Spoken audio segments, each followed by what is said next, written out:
संसार और संसार में जो रह रहे हैं उन जीव, उनकी दशा कैसी है,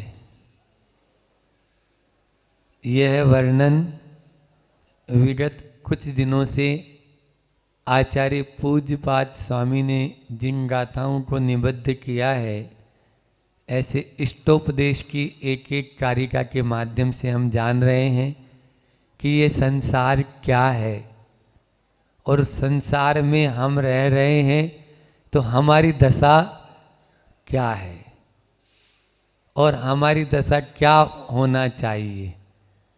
बहुत स्पष्ट रूप से आचार्य भगवान ने करुणा और कृपा करके हमारे ऊपर ये सब लिखा है, लेकिन हमारे ऊपर मोह रूपी अज्ञान इतना ज़्यादा हावी हो जाता है कि जो वास्तव में सामने है उसको हम देख ही नहीं पाते हैं, देख नहीं पाते उसको। दिख रहा है, जान बूझ कर अंध बने हैं, आँखन पे बांधी पाटी, जिया जग धोखे की टाटी, जिया जग धोखे की टाटी। यह जो है धोखा जो है हम स्वयं ही खा रहे हैं, कोई दूसरा हमको नहीं इसको खिला रहा है। कल अपन ने बहुत ही अच्छी कारिका कि दिग देश से बिठगा इत्ते समवसंती, और फिर आगे स्वस्व कार्य वसाद्यांति देशे दिक्षु प्रगे प्रगे। कितना अच्छी कारिका है ये, है ना। हम सब उन पक्षियों से भी गए बीते हैं, क्योंकि उनमें तो कसाय भाव चिपकन भाव कम है, वो तो आए और उड़ गए, लेकिन हम चिपक गए।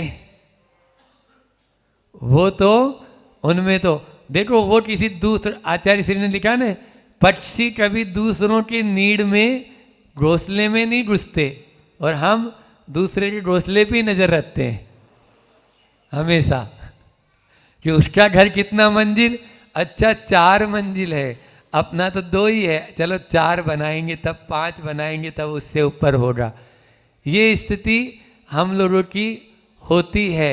वो अपना अपना दाना चुनते हैं और किसी दूसरे के मुंह नहीं मारते, और हम दूसरे की थाली पे ही नज़र रखते हैं कि उसकी थाली में क्या है, अपनी थाली पे नज़र नहीं रखते हैं। और उनको जितना आवश्यक है उतना ही लेते हैं, आप देख लो, उतना लिया और अपना काम चला लिया। अभी आज का काम अपना, क्योंकि वो पेट उनके पास में है, पेटी नहीं, और आपके पास पेट भी है और पेटी भी है। पेट भर सकता है, पेटी कभी, क्योंकि वो नीचे उसके अंदर में पैंदी नहीं है, नीचे का तल नहीं है उसका, तो जितना डालते हैं वो कहाँ चला जाता है पता ही नहीं है। वो हमेशा रिटती रहती है, खाली नज़र आती है कि इसमें तो अभी भरा ही नहीं है, वो कभी भर भी नहीं सकती है। ये स्थिति है। इसलिए हम अपने शरीर को, घर को, दारा है ना, धन को, स्त्री को, और पुत्र मित्र और शत्रु या पुत्र तक अपन ने राग किया था। ये राग के कारण कल गाथा थी, आज शत्रु को हम शत्रु मानते हैं, जबकि वो वास्तव में शत्रु है नहीं। कल नहीं परसों अपन ने एक कारिका में बोला था ना, वपुर गृहम धनम दारा पुत्रा मित्राणी शत्रु। ये 7 में तो 6 तो राग से थे, अब 7वां जो है शत्रु। तो वो शत्रु को अपन शत्रु क्यों मान रहे हैं, उसको शत्रु मत मानो। यही बात अगली कारिका में आचार्य पूज्यपाद स्वामी हमको समझा रहे हैं। विराज कैकतम हंत्रे जनाय परिकुप्यति, त्रयंगुलम पातयन पदभ्याम स्वयं दंडेन पात्यते। अपन स्वयं ही गिर जाते हैं, किससे, दूसरे को गिराने की कोशिश कर रहे थे और स्वयं दंडेन पाते थे। उस डंडे के द्वारा स्वयं ही त्रेंडुल एक जो है किसान लोग होते हैं ना, उनके यहाँ एक तरह का एक यंत्र जैसा रहता है, उसमें 3 एंगल होते हैं, 3 जो है त्रेंडुल होता है वो। तो आपने देखा होगा कि अब तो यानी लोहे वगैरह के भी बनने लगे, पहले लकड़ी के होते थे। तो लकड़ी के होते थे, उसमें एक डंडा लगा हुआ रहता है, दंड है ना, उस डंडे के आगे वो 3 ऐसे निकले हुए रहते थे, उसी से वो अपना जो भी धान वगैरह समेटना आदि करना रहता था, तो उसी से समेटता था। तो पचा हाँ, उसमें 5, वो तो पंजा होता है, वो नहीं, ये त्रेंडुल है, तो उसके माध्यम से वो गिर जाते हैं। मतलब कुल मिला के आचार्य श्री जी और इसको सरल भाषा में कर देते हैं कि जैसे रिक्शा होता है, उसमें 3 टायर हैं, ठीक है ना, तो वो अपने हाथ से भी नहीं, एक पाँव से भी नहीं, दोनों पाँव से एक टायर को अलग कर दिया, तो अब 2 टायर बचे तो गिर जाएगा। नहीं समझ में आया? 3 टायर किसी में हो और एक को अलग कर रहा है, और अपने ही क्या बोला, पादभ्याम यानी दोनों पाँव से, तो दोनों पाँव से उचक के अलग कर रहा है, उचक के दोनों पाँव से उसको अलग कर रहा है, तो स्वयं भी गिरेगा, और तो गिरना ही है, क्योंकि उसी के माध्यम से वो गिर जाएगा। इसी प्रकार से ये तो है दृष्टांत, समझने की कोशिश करो। दृष्टांत कहना क्या चाह रहे हैं आचार्य भगवान? ये कहना चाह रहे हैं विराधकम कतम हंत्रे जनाय परिकुपति, क्यों दूसरे लोगों पर तुम कुप्पे क्रोध कर रहे हो, गुस्सा कर रहे हो, क्यों? कथम क्यों, कैसे करते हो, क्यों कर रहे हो? क्योंकि वे विराधक है, वे वास्तव में वे विराधक नहीं है, वे आप, क्योंकि आपने स्वयं ने ही ऐसे कर्म का पहले बंद किया है, इसलिए वो आपको यानी जो है ना नहीं मार रहा है, वो आप उसके ऊपर क्रोधित तो हो रहे हैं। जैसे छोटा बच्चा होता है घर में, अब माँ ने उसको डांट दिया, माँ ने क्या किया, डांट दिया, अब वो क्या करेगा, गुस्सा किस पे निकालेगा, माँ पे ही निकालेगा, है ना। वो भले ही वो विद्यालय में चला जाएगा कहने से, लेकिन या तो भोजन नहीं करेगा, टिफिन लगा के दिया था, अब टिफिन में वापस वो की पूरी पूरी रोटी आ जाए, क्योंकि जिसको शीत युद्ध बोलते ना, अब वो गुस्से में है, वो अब आ भी जाएगा, तो अब वो जान रहा है ना कि माँ को किससे कष्ट होगा, मुझे वो काम करना है जिससे माँ को कष्ट हो। माँ बोलेगी बेटा रोटी खा ले, तो देखेगा भी नहीं, अब वो पढ़ेगा लिखेगा भी नहीं और खेलेगा भी नहीं, खेलने कूदने नहीं जाएगा, लेकिन रोटी नहीं खानी, क्योंकि रोटी खाऊंगा ना तो माँ को कष्ट नहीं होगा, और रोटी नहीं खाऊंगा तो माँ को कष्ट जरूर होगा। अब माँ समझ जाएगी कि इसको बोला था अपन ने, सुबह डांट दिया था, इसीलिए ये टिफिन भी नहीं वापस आ गया इसका, और ये भोजन भी नहीं कर रहा। अब वो उसको यदि मान लीजिए धीरे से पुचकारेगी, है ना, कि नहीं नहीं बेटा खा ले, ऐसा नहीं करते हैं, अब उस समय तो हो गया था, अब ये इतना कर लेते तो ठीक है। और मान लीजिए उसकी शिकायत पापा से कर दी कि क्या है ये सब, फिर देखो, फिर तो वो और ज़्यादा हो जाएगा, या और किसी के सामने कह दिया कि ये क्या है, ये सब इस तरह का नाटक करता है ये, तो दूसरे के सामने के कहने के ऊपर तो फिर और ज़्यादा उसको गुस्सा आने लगेगा। इसलिए अपन को यहाँ पर यही है कि वो गुस्सा किस कारण से, वो गुस्सा अपने ऊपर ही उतरेगा। अपन किसी को क्रोधित करा रहे हैं, किसी को गुस्सा दिला रहे हैं, तो आप ये मत समझ लेना कि वो गुस्सा, वो जो है गुस्सा होके शांत हो जाएगा, वो गुस्सा किसी आप पर ही उतारने की कोशिश करेगा ये। लेकिन जब वास्तव में हमें अपना भान होता है, जैसे रोगी होता है, किसी का इलाज कर रहा है, तो वो लात भी मार देता है, तो उस समय उसको मालूम है कि अभी ये सही आपे में नहीं है, मुझे इसका लेकिन ऑपरेशन करना चाहिए, इसका जो भी फोड़ा फुंसी है उसकी मवाद निकालना चाहिए। वो उस समय भले ही उसको हाथ मार देगा, लात मार देगा, लेकिन बाद में जब वो स्वस्थ हो जाएगा तो क्षमा याचना भी करेगा कि मेरी गलती थी, मैंने आपको उस समय लात मार दी थी, या आप बिल्कुल आपको अलग कर दिया था, लेकिन आप तो मेरे हितैषी हैं। इसी प्रकार से अपन को सोचना है। अपन ये सोचेंगे तभी होगा। अपन दूसरों के लिए गड्ढा खोद रहे हैं तो ये समझ लीजिए वो स्वयं के लिए तैयारी चल रही है, स्वयं के लिए तैयारी चल रही है। कई बार ऐसा होता है कि दूसरों को मारने वाला स्वयं ही चंगुल में फंस जाता है। एक बार ऐसा हुआ कि एक व्यक्ति को तनख्वाह मिली, रामू नाम था।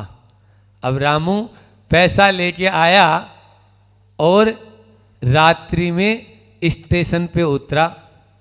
अब स्टेशन पे उतरा तो देर रात हो चली थी। गांव यहाँ से बामोरा स्टेशन पे नहीं था, वो दूसरा अंदर जाके दूसरा गांव था, ठीक है ना। पेट्रोन क्या है ना ऐसे ही 8-10 किलोमीटर पे होते।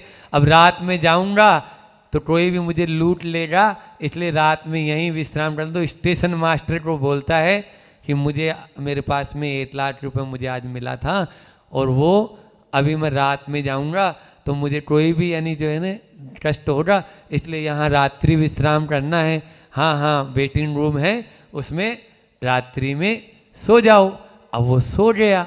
इधर स्टेशन मास्टर के मुंह में पानी आ गया कि इसको रात में अपन काम तमाम। तो कूली को बुलाया जो स्टेशन पे था। कूली को बोलता है देखो उसके पास में 1 लाख रुपया है और तुम्हें आज उसको ऐसा करना है। हाँ हाँ ठीक है अपन ऐसा कर लेंगे, आधा आधा बांट लेंगे। अब ये बात किसी तीसरे ने सुन ली। तीसरे ने सुन ली तो वो तुरंत जाके बोलता है अरे तुम जल्दी उठो, तुम्हारी तो मौत आज तुम्हारा खतरे में हो तुम बहुत ज़्यादा, और तुम यहाँ से मेरे घर पे चलो, वहाँ पर सुरक्षित रहेंगे। यहाँ पर नहीं तो तुम्हारा जो है मरण निश्चित है। इस तरह से उसको उठा के ले गया। इधर क्या हुआ, वो स्टेशन मास्टर जो था उसका नवविवाहित बेटा था, वो रात में सिनेमा देख के आ रहा था। अब सोचा कि इतनी रात में घर जाऊंगा तो पिताजी कुछ कहेंगे, तो आज रात में यहीं पे विश्राम कर लें अपन स्टेशन पर ही, नहीं तो पिताजी डांटेंगे अभी घर पे कि यहाँ इतनी रात में कहाँ से आ रहा है। तो उसने क्या किया, वेटिंग रूम में गया, वहाँ देखा हाँ खाली है, अपना चद्दर जो है बिछाई और ओढ़ के सो गया। और इधर कुली को तो पहले बोला हुआ था ही स्टेशन मास्टर ने, तो बस चाकू लिया और उसने तुरंत उसको वहीं पर समाप्त करके। स्टेशन मास्टर ने पूछा क्यों, हो गया काम? बोले हाँ हाँ हो गया, आपने जैसा बोला था वैसे ही कर लिया है। इधर स्टेशन मास्टर पहुंचा और जैसे ही चादर हटाई तो देखता है ये तो मेरा ही बेटा है जवान। बोले ये क्या किया तुमने? बोले आपने ही तो बोला था कि वो सो रहा है। देखो दूसरे क्यों मारने की सोचा था, है ना। स्वयं ही दंडेन पात्यते त्रियंगुलम, ये फिल्मों में बहुत होता है, ऐसा होता है कि नहीं होता है बोलो? हाँ, लेकिन ये रियल में बता रहे हैं। ऐसे ही ललितपुर के पास में एक गांव है जटोरा, गांव है, वहाँ की सत्य घटना सुना देते हैं। दादाजी बैठे हैं ललितपुर। तो जटोरा के एक मुसलमान था, उस मुसलमान का नाम था रजाक, अब्दुल रजाक। मुसलमान का नाम क्या था? अब्दुल रजाक। उसको नमोकार मंत्र पे बहुत श्रद्धा हो गई, इतनी श्रद्धा हो गई जैन धर्म पे कि वो जैन धर्म की सारी बातें अपने में अपनाने लगा। रात्रि में भोजन नहीं करना, ये नहीं करना, वो नहीं करना, पूरा। अब उसके ही जो पड़ोसी था दूसरा मुसलमान, वो उससे द्वेष करने लगा। क्या द्वेष का फल होता है कि विराट के किस प्रकार से देखो होता है, तो वो द्वेष करने लगा और वो उसको सोचता है इसको रास्ते से अलग किया जाए। रास्ते से अलग करने के लिए एक टोटनी में सांप लाया पकड़ के और उसके पलंग के पास में रख दिया, जो अब्दुल रजाक का वहाँ पे। अब इसने देखा, जब उठा तो कि टोटनी तो है लेकिन सांप नहीं है, और इसमें सांप गया भी है निश्चित रूप से। अब लेकिन वो अपना पहले पता लगाया कि किसने रखी क्या रखी, किसी ने नहीं बताया, कोई बात नहीं। 2 दिन बाद में ही मालूम चला कि जो पड़ोसी का बेटा था उसको सांप ने, जिसने टोटनी रखी थी ना, उसी के घर में चला गया वो सांप और उसी के बेटे को डस लिया और ऑन स्पॉट वो खत्म हो गया। बोलो, दूसरे को मारना चाह रहा था।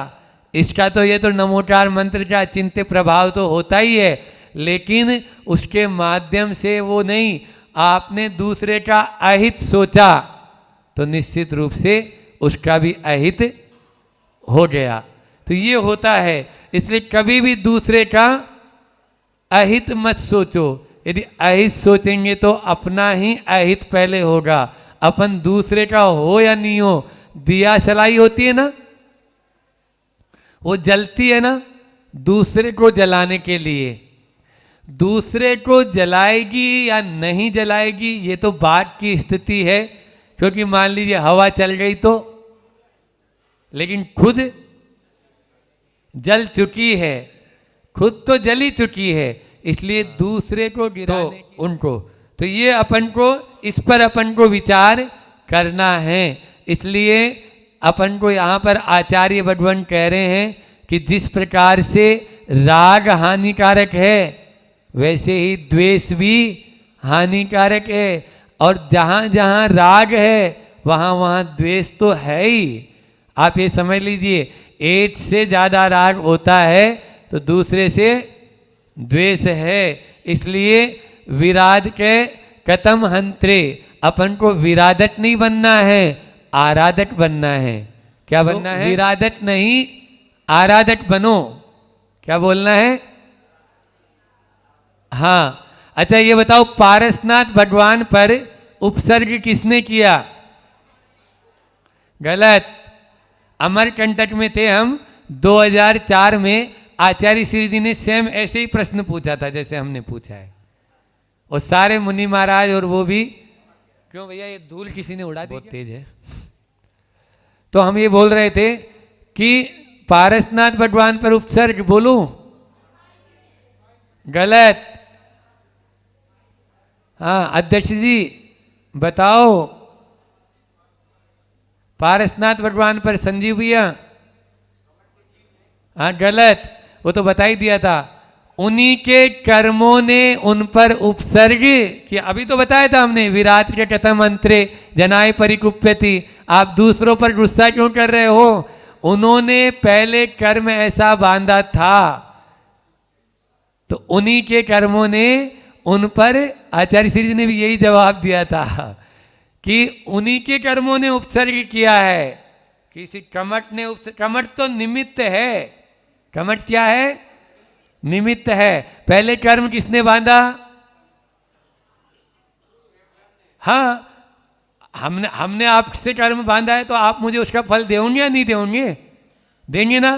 तो इसलिए इस चीज को ध्यान रखना है। लेकिन यदि हम दोबारा वापस से यदि मान लीजिए उस पर ही क्रोध कर देंगे, यह वैर न वैर मिटाता है, यह वैर महा दुखदाई है ना। हाँ, यह भव भव में बट जाता है।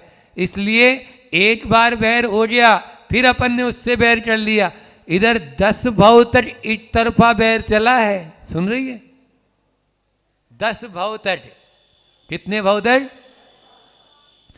मतलब पारसनाथ भगवान ने जो कर्म एक समय में बांधते हैं, किस प्रकार से फल देते हैं, और अन्य कर्मों में तो फिर भी ठीक है कि मैंने अभी कर्मों के ऊपर भी अच्छी श्रृंखला अपन ने की थी, कर्म कैसे करें इस पर तो पूरी श्रृंखला हो गई। वो उसमें बताया कि कर्म अपन को बांध रहे हैं तो आयु कर्म में संक्रमण नहीं होता है। एक बार हमारे परिणाम जैसे हैं, अशुभ है तो अशुभ आयु का ही बंद हो जाएगा, तो फिर वो बदलने वाला नहीं। साता जरूर असाता में, असाता जरूर साता में बदल जाएगा, लेकिन आयु कर्म कभी भी बदलता नहीं है। इसलिए हमको तो आचार्य भगवान कहते हैं कि फिर महाराज जी हम क्या करें? प्रतिपल सतर्क रहो। आयु कर्म हमेशा नहीं बनता, ये भी हमने बताया। वो आयु के त्रिभाग बीतने पर ही होता है। जैसे मान लीजिए, जैसे बोल रहा हूँ, हाँ 81 साल की आयु है तो 54 साल तक तो आयु का बंद ही नहीं होगा। अब जो 27 साल बचे हैं आगे वाले, उनमें होगा। समझ में आ रहा है? फिर उनमें भी 8 आपको ऑप्शन मिलेंगे। 8 जो है त्रिभाग पढ़ते हैं। वो ये हाँ गणितीय विषय है थोड़ा सा, लेकिन फिर भी, और फिर भी नहीं बंद हुआ मान लीजिए, तो अंतिम अंतर मुहूर्त, जिसको असंक्षेप अद्धा काल बोलते हैं, असंक्षेप अद्धा काल, उसमें तो होना ही है। बिना आयु बंधे आप नहीं जाएंगे हम, ठीक है? कोई भी नहीं जाएगा यहाँ से। तो इसलिए पहले टिकट लेना अनिवार्य है।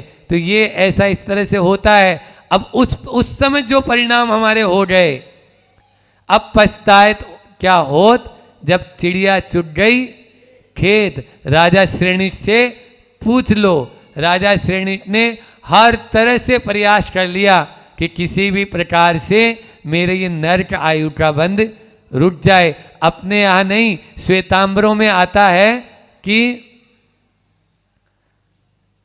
उनकी जो दादी थी ना, दादी राजा श्रेणी की, तो उसको बोला गया कि महावीर भगवान ने कहा कि तुम एक काम करो, तुम्हारी जो है, तुम 3 काम में से कोई भी एक काम कर दो तो तुम्हारा नरक जाना मैं कैंसिल कर सकता हूँ। सोधा कैंसिल हो सकता है, तुम नरक नहीं जाओगे, अपने आने आती है ना। तो बोले बताओ हमारा भगवान क्या करना है। बोले तुम्हारी जो है दादी मेरे दर्शन करने नहीं आती है, तुम उनको या तो मेरे दर्शन के लिए ले आओ, तो और दूसरा भी सुन लो, तुम्हारी दासी है ना, वो दासी कभी दान नहीं देती है, एक दिन बस दान करा दो उससे। और तीसरा बोले तुम्हारे राज्य में एक काल सौचित नाम का एक कसाई रहता है, वो प्रतिदिन हिंसा करता है, एक दिन तुम हिंसा रुकवा दो, बस एक दिन उससे हिंसा मत करवाओ। बोले तीनों ही काम मेरे लिए तो चुटकी वाला काम है, दाहिने हाथ के। बोले करके तो देख ले, तो दाहिने हाथ के। पहला क्या था, दादी दर्शन के लिए नहीं आती, तो एक दिन सोचा कि अपन ये ऐसे तो भगवान महावीर के लिए चलेगी नहीं, क्योंकि ये तो उनको मानती नहीं है, तो अपन इसको जंगल के घुमाने बहाने लेके चलो, वन विहार, ठीक है ना, आज वन विहार करेंगे दादी, चलो। दादी चली, रथ को लेके जा रहा था, जैसे ही देखा रथ समोसरण के सामने जा रहा है, उसने अपने उस रथ में से 2 तटुआ होते हैं जो उसको काम आते हैं, वो तटुए निकाले, मतलब सरिया जैसे 2 तटुए निकाले और अपनी दोनों आंखें फोड़ ली तुरंत।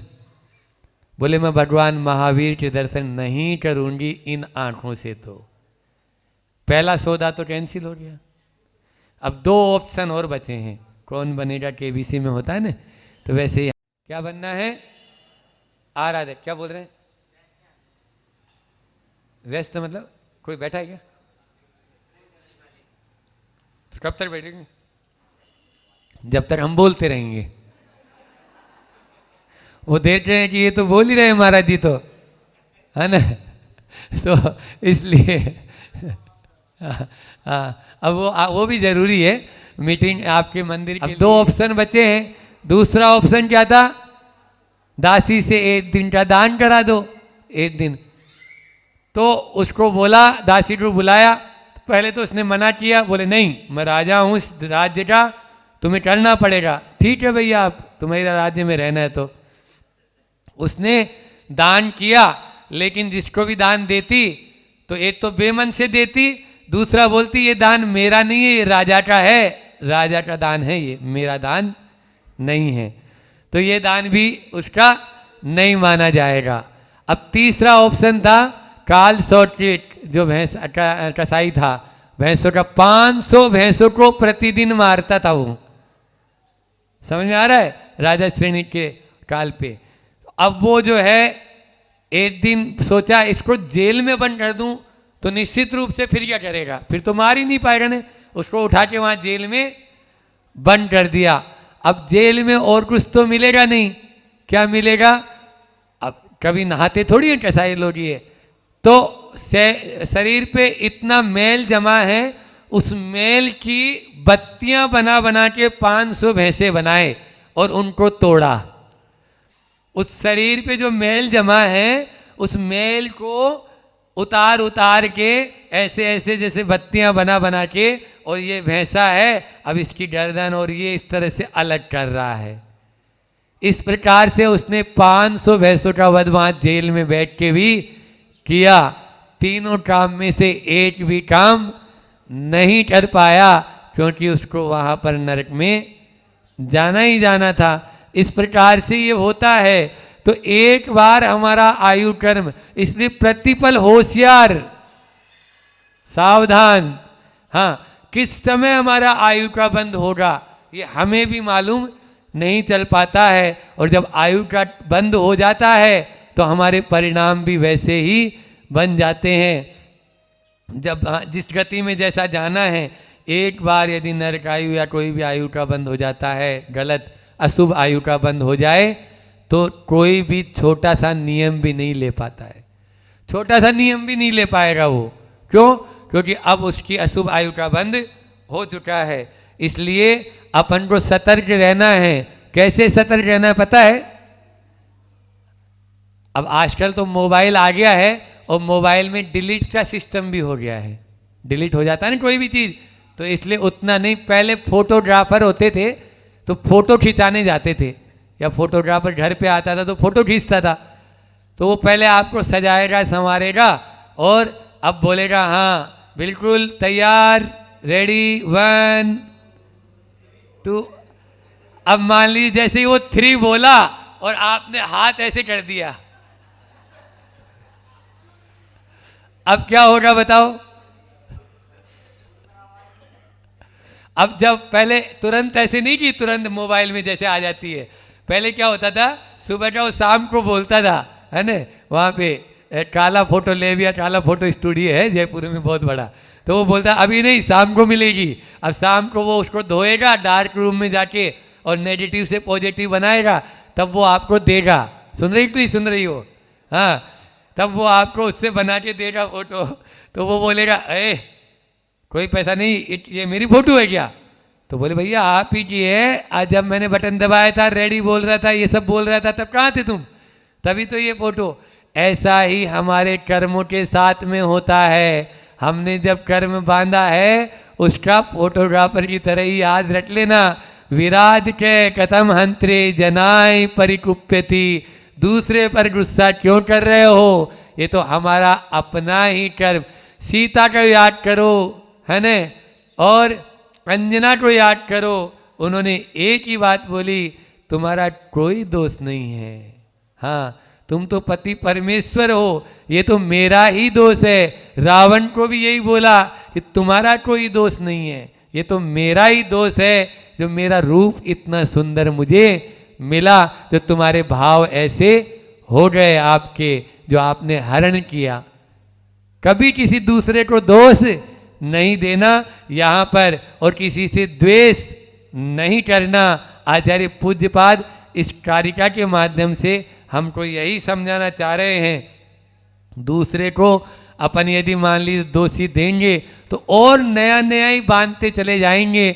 आप देखिए, नैनागिर की एक संस्मरण याद आ रहा है कि नैनागिर में जब आचार्य श्री थे, प्रमाण सागर जी के मुझ से सुना था ये, नैनागिर में आचार्य श्री थे, महाराज जी लोग भी सामायिक कर रहे थे, सर्दी का मौसम था, तालाब के किनारे बैठे थे।